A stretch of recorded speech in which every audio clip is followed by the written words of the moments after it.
Hello दोस्तों, अंग्रेजी grammar में आज हम लोग देखेंगे वुड। तो वुड को व्हील का पास्ट फॉर्म माना जाता है। सामान्यतः जब भूतकाल के संदर्भ में भविष्य की बात हो रही है तो वुड का प्रयोग किया जाता है। मिश्रित वाक्यों में इसकी पहचान पास्ट टेंस गागेगी तातेती से किया जाता है। जैसे वह जाएगा, ही विल गो। तो इसका उसने कहा कि वह जाएगा, he said that he would go. मैं तुम्हारे घर जाऊंगा, I will come to your house.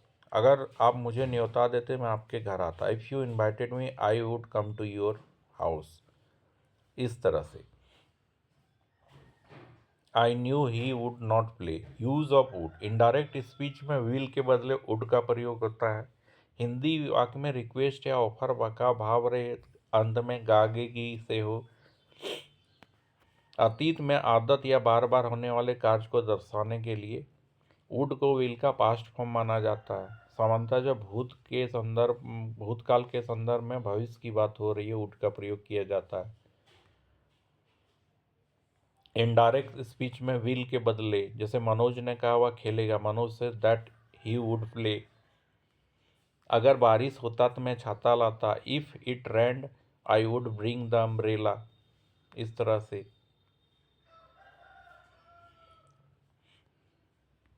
Indirect speech में वुड का प्रयोग होता है। जैसे अजय ने कहा कि वह मदद करेगा, Ajay said he will help. Ajay said that he would help. इसका ये होगा, मैंने कहा कि मैं खेलूंगा, I said that I would play. Hindi वाक्य में यदि अंत में ता ते ती हो, जैसे इसमें अगर मेरे पास पैसे होते तो मैं एक कार खरीदता। If I had money I would have bought A car. यदि तुम मेहनत करते हो तो सफल होते। If you had work hard you would have succeed.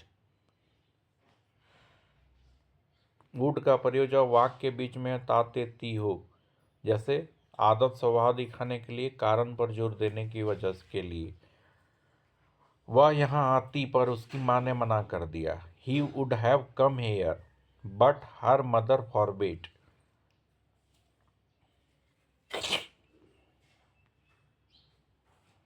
कारण पर जोर देने के लिए वुड के साथ हैव के साथ वर्ब का थ्री रूप।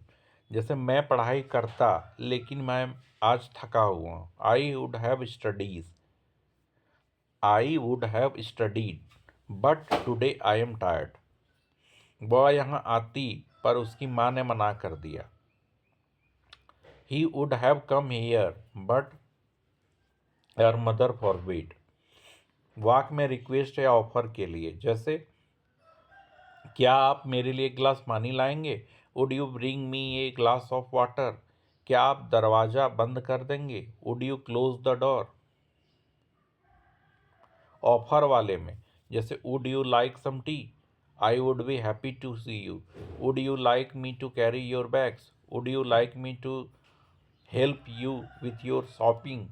इस तरह से अतीत में आदत को बार बार कार्य को दर्शाने के लिए, जैसे मैं हमेशा टहलने जाता था, I would always go for a walk.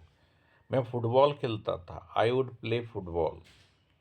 Difference between use to और वुड। यूज टू और वुड दोनों का प्रयोग पास्ट में किसी आदत को दिखाने के लिए किया जाता है। वुड का प्रयोग दर्शाता है कि वह आदत वर्तमान में हो सकती है और नहीं भी, जबकि यूज टू का प्रयोग दर्शाता है आदत अतीत में था अब नहीं है। इस तरह से यूज टू का प्रयोग मतलब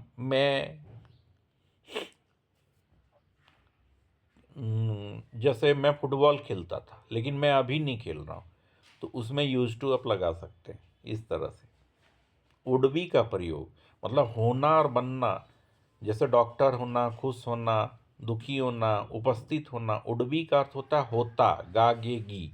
तो उडबी में आप देख सकते हैं कि होगा, ठीक है, होता। इस तरह से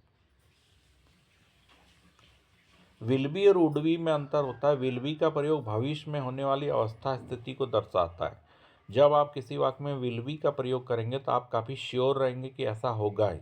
वुड बी में यह निश्चितता खो जाती है और आप निश्चित रूप से कह नहीं सकते कि ऐसा ही होगा। ध्यान रहे कि वुड बी का प्रयोग कार्य की निश्चितता के बजाय वक्ता की सोच की निश्चय पर दर्शाती है, ऑक्सफोर्ड डिक्शनरी में। कहा गया है। फॉर एग्जाम्पल, जल्द ही अंधेरा हो जाएगा, इट विल बी डार्क सून। इस वाक्य में निश्चितता श्योरिटी के साथ कहा गया कि अंधेरा जल्दी होगा। अब इस वाक्य में है कि इट वुड बी डार्क सून। इस वाक्य में बोलने वाला श्योर नहीं है कि अंधेरा जल्दी होगा कि नहीं होगा। ठीक है, तो ये है यूज़। इस वाक्य में श्योर नहीं है, यही नहीं है। ठीक है, थैंक यू फॉर वॉचिंग।